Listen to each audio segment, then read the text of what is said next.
అసోం మజిలీ mask GI ట్యాగ్ను సొంతం చేసుకుని దేశవ్యాప్తంగా అందరినీ ఆకట్టుకుంటున్న పేరు. మజిలీలో తయారు చేసే ఈ మాస్క్లకు ఎంతో ప్రత్యేకత ఉంది. సంప్రదాయాన్ని, పౌరాణిక గాథలను తెలిపే నాటక ప్రదర్శనల్లో మజిలీ మాస్క్లను ఎక్కువగా ఉపయోగిస్తుంటారు. స్థానికంగా దొరికే వెదురు, బంకమట్టితో రూపొందించిన ఈ మాస్కులకు 16వ శతాబ్దం నుంచే ప్రాముఖ్యత ఉందంటారు స్థానికులు.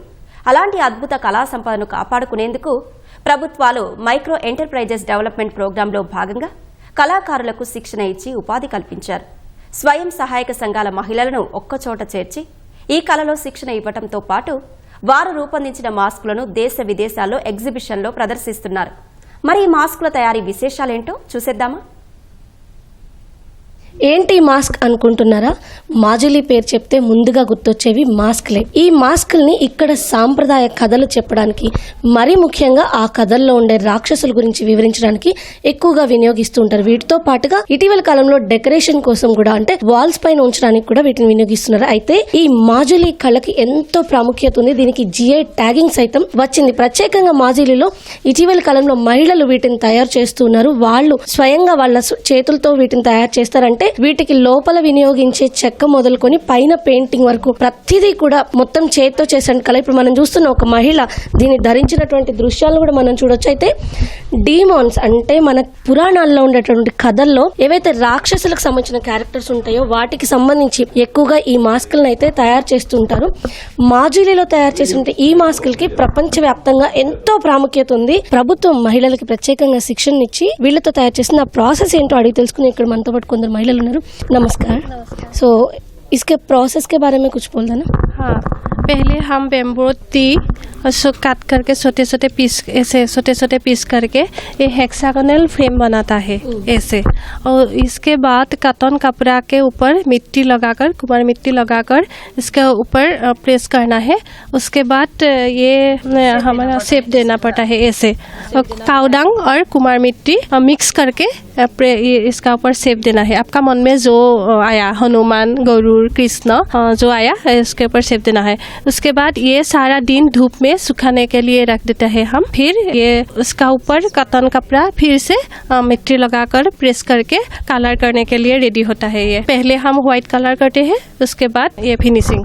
ये नाक थोड़ा अलग है। हाँ, नाक इसके लिए आपका थर्मोकोल यूज़ करना है। और ये हमारा कुहिला बोलते हैं, खेत में मिलते हैं ये। एक साल में कितने मास्क कंप्लीट किया आपने? मैंने तो बहुत किया और 20,000 कंप्लीट हो गया मेरे। बहुत मेला में गया था last next month Indian maritime week as a exhibitor मैंने अटेंड किया। बहुत अच्छा लगा, बहुत देश विदेश लोगों के साथ मिला और अच्छा రెస్పాన్స్ मिला है हमें, बहुत अच्छा लगा। Thank you. సో ఇక్కడ మనం మాస్క్లు ఏవైతే చూస్తున్నామో ఈ మాస్కుల తయారీ నిజంగా చాలా భిన్నంగా ఉంటుంది. అంటే ఒక్కో మాస్క్ ఇప్పుడు మనం చూసే మాస్కుల్లో ఏవైతే బ్యాంబూస్ ఉంటాయంటే వెదురు కర్రలు ఇక్కడ సాధారణంగా చాలా ఎక్కువగానే లభిస్తాయి. కాబట్టి వెదురు కర్రని తీసుకొచ్చి వాటిని సన్నని రేకులు లాంటిలో, అంటే ఒక చిన్న చిన్న పుల్లల్లాగా కట్ చేసి వాటిని షేప్ తీసుకొస్తున్నారు. ఫస్ట్ హెక్సాగాన్ షేప్, ఎందుకంటే మొహంలో మనం ఏదైతే ఫేషియల్ మెయిన్ పార్ట్ ఉంటుందో దాన్ని తయారు చేస్తున్నారు.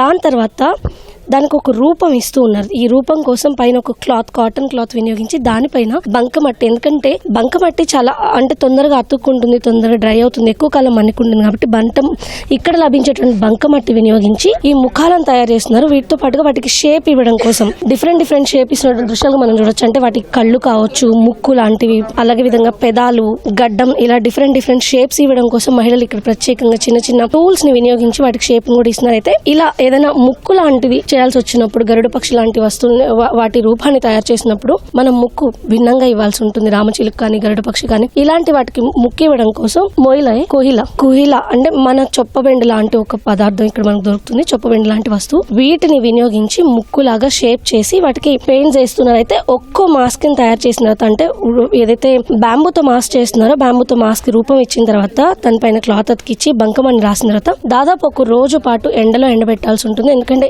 ఎంత ఎంత బాగా ఎండితే అది అంత మన్నికగా ఉంటుందని ఇక్కడ ఉన్నటువంటి మహిళలు చెప్తున్నారు.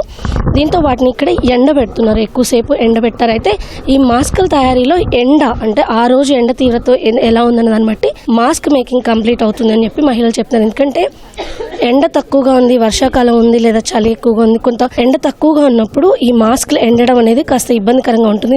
ఇక్కడ మనం చూస్తున్నాం క్రాక్స్ వస్తూ ఉన్నాయి. ఇలా క్రాక్స్ వచ్చిన వాటికి మళ్ళీ ఇంకొకసారి వాటికి దానిపైన మళ్ళీ ప్యాచప్ వర్క్ చేసి మళ్ళీ వాటిని ఎండబెట్టాలి అని చెప్పేసి అలా వీటికి ఒక షేప్ వచ్చిన తర్వాత న్యాచురల్ కలర్స్ ని లేదా ఫ్యాబ్రిక్ కలర్స్ ని వినియోగిస్తూ ఉన్నారు. వీళ్ళు ప్రధానంగా 2 రకాలైనటువంటి కలర్స్ ని అయితే న్యాచురల్ గా వినియోగిస్తారు. అయితే ఆ కలర్స్ అందుబాటులో లేనప్పుడు ఇప్పుడు ఫ్యాబ్రిక్ కలర్స్, కొంచెం ఆర్టిఫిషియల్ కలర్స్ ని వినియోగిస్తున్నారు. ఎవరికైతే న్యాచురల్ గా కావాలో వాళ్ళకి మాత్రం న్యాచురల్ కలర్స్ అందిస్తున్నాయి. ఇక్కడ మనం చూస్తున్నాం మన అరిచేతిలో పట్టేంత చిన్న మాస్క్ కూడా ఇక్కడ లభిస్తుంది. ఇలాంటివి గిఫ్ట్ ఇవ్వడానికి, వాల్ పైన డెకరేషన్ కోసం వినియోగిస్తారు అని చెప్తున్నారు. అయితే వీటితో పాటుగా ఫేస్ మీద అంటే మన ముఖానికి తగిలించుకునే మాస్కులు, ఎందుకంటే వీటిని ఎక్కువగా ఇక్కడ సాంప్రదాయ ఏవైతే కథలు ఉంటాయి, పౌరాణిక కథలు, డ్రామాలు, వాటిలో వినియోగిస్తారు. కాబట్టి ఫేస్ మీద పెట్టుకుని ఆ కథలు చెప్పడానికి ఒకటి ఫేస్ మాస్క్, రెండోది ఫుల్ బాడీని కవర్ చేసేలాంటి మాస్కుల్ని సైతం ఇక్కడ తయారు చేస్తున్నారు. అయితే ఈ మాస్క్ లో వినియోగించేవన్నీ కూడా పూర్తిగా సాంప్రదాయబద్ధమైనవి, న్యాచురల్ ప్రొడక్ట్స్ మాత్రమే కావడంతో ఇవి మరింత ఎక్కువ ఆదరణ పొందుతుందని చెప్పొచ్చు.